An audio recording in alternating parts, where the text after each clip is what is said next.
بسم الله الرحمن الرحيم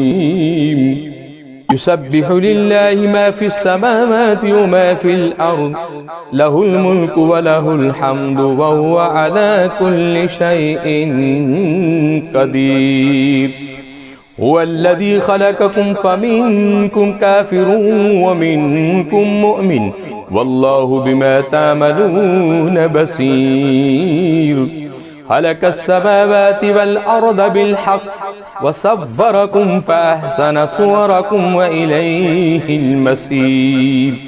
يعلم ما في السماوات والأرض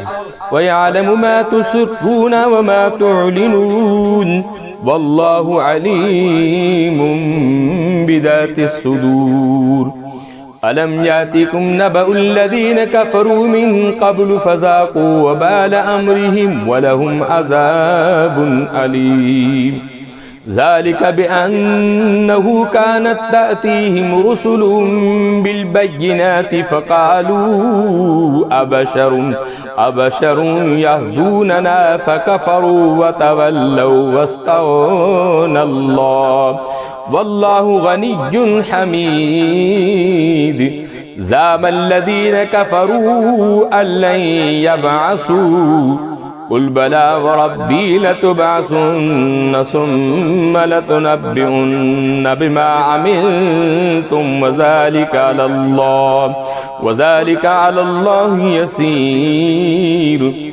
فآمنوا بالله ورسله والنور الذي أنزلنا والله بما تعملون خبير يوم يجمعكم ليوم الجمع ذلك يوم التغابن ومن يؤمن بالله ويعمل صالحا يكفر عنه سيئاته ويدخله جنات تجري من تحتها الأنهار خالدين فيها أبدا ذلك الفوز العظيم يوم يجمعكم ليوم الجمع ذلك يوم التغابن ومن يؤمن بالله ويعمل صالحا يكفر عنه سيئاته ويدخله جنات تجري من تحتها الأنهار خالدين فيها أبدا ذلك الفوز العظيم والذين كفروا وكذبوا بآياتنا أولئك أصحاب النار خالدين فيها وبئس المصير ما أصاب من مصيبة إلا بإذن الله ومن يؤمن بالله يهدي قلبه والله بكل شيء عليم ما أصاب من مصيبة إلا بإذن الله ومن يؤمن بالله يهدي قلبه والله بكل شيء عليم وأطيعوا الله وأطيعوا الرسول فإن توليتم فإنما على رسولنا البلاغ المبين الله لا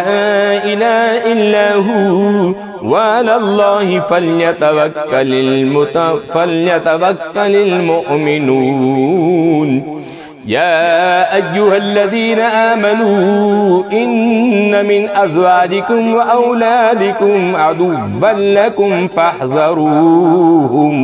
وإن تعفوا وتصفحوا وتغفروا فإن الله غفور رحيم